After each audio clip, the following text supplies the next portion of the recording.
What is going on, everyone? So in this week's video, I want to talk about something that came up in the film reveal video. So now I've finished posting all the photos from my winter trip, all the videos from my winter trip.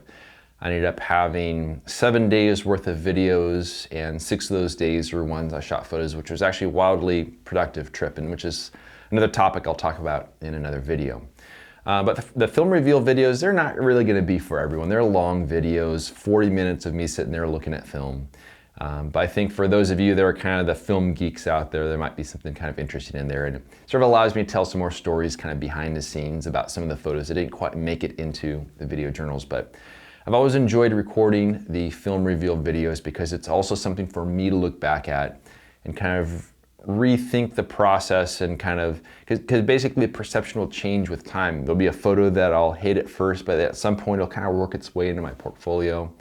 And so I think it's kind of interesting to record that whole process and see how things change with time. And one of the things that happened on the video this time was that I was looking at the picture of the inversion from Death Valley, and something just wasn't quite working with it. But I was looking at another photo of that exact same scene when I'd taken a little later in the morning, and I initially put it on the light table upside down. So I was looking at the image kind of flipped, and it looked better, which was interesting.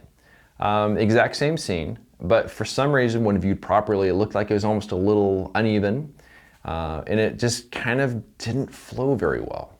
But somehow when it was flipped, it looked okay. And I think some of that might have to do with the fact that when I set up the compositions, you gotta keep in mind that on the ground glass on the back of the camera, the image is upside down and backwards. So I'm kind of viewing the left and the right and trying to evaluate how things balance by looking at it flipped.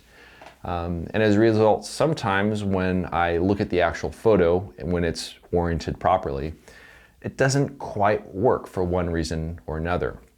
So I was trying to think about why it is that this particular photo looks fine one way, but it doesn't really look great the way it was originally intended. And I think a lot of it has to do with the way that we look at photos. I think in general, we kind of start on the left side of the photo and kind of sweep across to the right side, and our eye goes towards a bright scene that kind of holds our attention because the eye is attracted to bright areas more than it is to dark areas. It's kind of hard to ignore the really big bright area of clouds in the middle of this photo. And when it's viewed in the proper orientation, I think there's something about the angle of the mountains down below, kind of in the foreground, that just kind of doesn't allow the eye to kind of move around. It kind of restricts the motion a little bit. You kind of feel like you're going against the flow a little bit. And also, if you kind of look at the scene, you kind of look at the clouds, you look up towards the peaks with the snow on them, and you miss some of the best parts, which are over on the right side. But if you flip the photo the other way, you kind of take in the area on the left side now, which has the sort of clouds sort of intertwined with the peaks kind of in the background. You look at the large area of clouds in the foreground. You look at the way that the clouds are kind of sweeping over that foreground ridge way down low. And also the angle of the mountains in the lower left side of the photo is going to match really nicely with the angle that your eye is kind of sweeping up and through the photo, kind of down diagonal across and up towards the mountains. Or at least that's kind of how my eye moves in the frame. But by flipping the photo, it's kind of keeping my eye moving around through the photo and kind of exploring all the areas.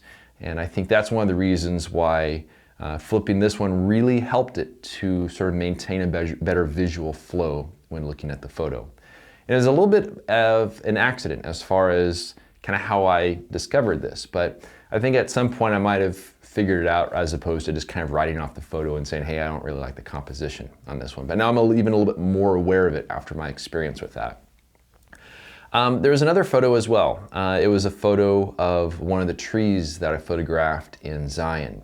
I also made the decision to flip this one. I don't think this one is as important to be flipped as the first one, because I think this one kind of works either way, the original orientation or flipped. But on this one, if I looked at it in the original orientation, I think the fact that the eye typically moves from left to right, and it's going to go towards the brightest part of the photo, which is the trunk of the bleached cottonwood.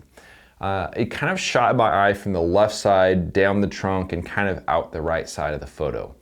And it's kind of like lightning, you know, striking from the clouds down to the ground, but kind of shooting across and out the frame. And my eye really didn't want to explore much beyond that.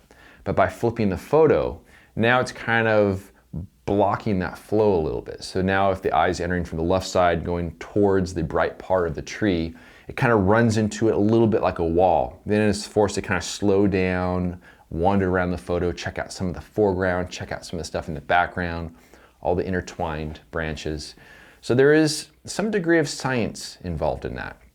So I'm curious about your guys' thoughts. What do you think about the Death Valley photo, the original versus the flipped, as well as the photo of the tree, the original versus the flipped? I'd be curious to get your guys' thoughts on which one you think is better, whether the flipped is the better option or whether the unflipped is better. And I think this is just an important thing to kind of have in your tool belt as a photographer. For some certain photos, yeah, this isn't really going to be a great option. If you're photographing a very well-known landmark like Half Dome, for example, where everyone knows the orientation of Half Dome, quite honestly, it'd probably look a little bit weird if it was flipped. It probably wouldn't work quite right because you kind of try to figure out where it is that it was photographed. But for something that has a bit more symmetry, something that's more of a sort of intimate landscape that could be shot just about anywhere, I think it's an important thing to have where you have the option to flip it if something just isn't quite working right. But I want to thank everyone for watching, and we'll see you around next week.